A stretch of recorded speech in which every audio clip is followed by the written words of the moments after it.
50% whole grain bread dough, you have made a loaf of bread, you've made the snack of your choice, and now it's time to make dinner. We're going to start with a traditional pizza. Make your round of dough like this. Go ahead and put it into a round shape to begin with. It makes it an easier starting place. And then just keep rolling it out. Always from the center to the outside, from the center to the outside. You can make your pizza shape any way that you'd like. You can use a regular cookie sheet, you can use a round, of course, and you can use a pizza stone. We're going to use the round, spray it, sprinkle with some of the cornmeal that you probably ground with your own popcorn. We made the dough an odd shape, and I'll show you why in a minute. We're going to go ahead and lift this up.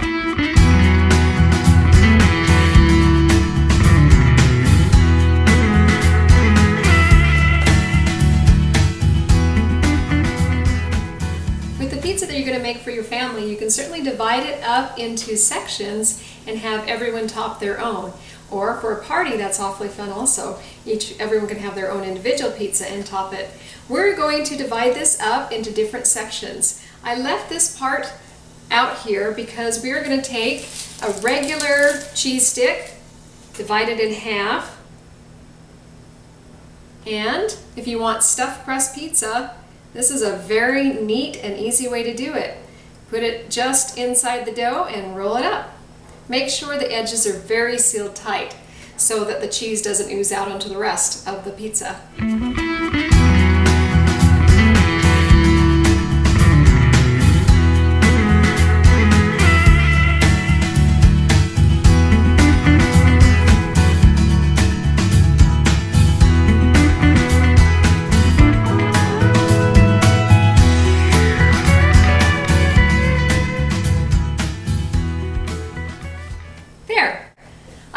You experiment with the crust itself. It can be any thickness or thinness. It can be nice and thick and buttery, or it can be cracker thin. You can pre-bake it a little bit if you would like to get more of a crusty bottom. Don't forget to add mix-ins to the dough to enhance the flavor of the entire pizza. You can also roll on some other toppings right into the dough to infuse it. If you've forgotten to do mix-ins, you can add Parmesan cheese or flaxseed or sunflower seeds, sesame seeds, anything that you can think of to better enhance the flavor of the crust and give the whole pizza an incredible flavor. We're going to experiment with some different sauces that you may not have thought of before and some toppings with this pizza. We'll do 4 different versions, but I hope you don't stop there. Use your imagination and you can come up with quite a few different versions of your average pizza.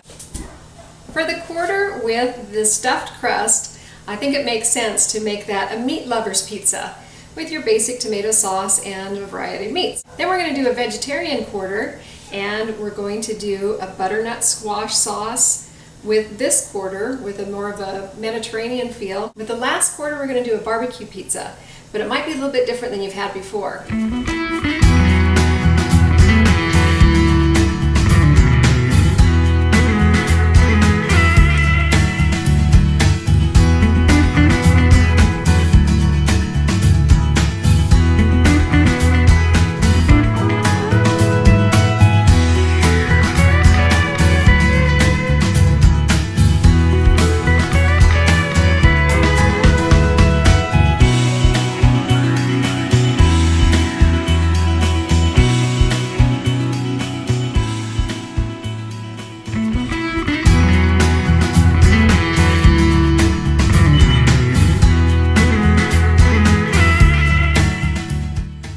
Here's a great way to use up those old fast food dipping sauces. Mix 2 tablespoons of barbecue sauce and 2 tablespoons of tomato sauce, and you've got barbecue pizza.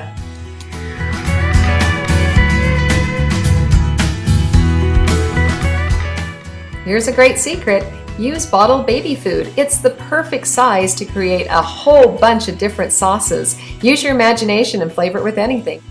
Baby food comes pure and natural, but also unsalted and unseasoned, so make sure that you flavor it to taste. We use butternut squash here again, flavored with garlic.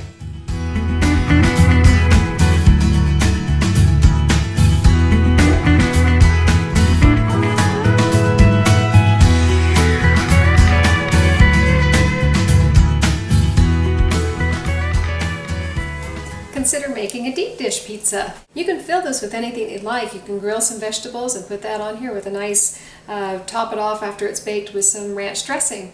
Some of the more ghetto things I've done was taking something like canned ravioli and putting it on here. It's nice to know that if you have one can of something and some bread dough, you can make at least something that's a semblance of being homemade. We're going to take today to make a version of pasta bowl. We're going to take a can of chicken noodle soup and we're going to drain it a little bit. Take the noodles, spread them all over, a little bit of sauce. You can make this with a very thick crust that's very bready. It's probably a good idea to let it rise for 20 minutes before you bake it. It will bake. It's even though this is fairly wet, the bread will bake through. You can use chili, canned stew, your own homemade anything. A bread bowl makes a fantastic dinner. Leave it like this, or you can top it with some mixture of cheeses. We're doing mozzarella, cheddar, and Parmesan on top, and some parsley. Make it look pretty. We're going to let this rise for 20 minutes. Bake for 20 to 25 minutes.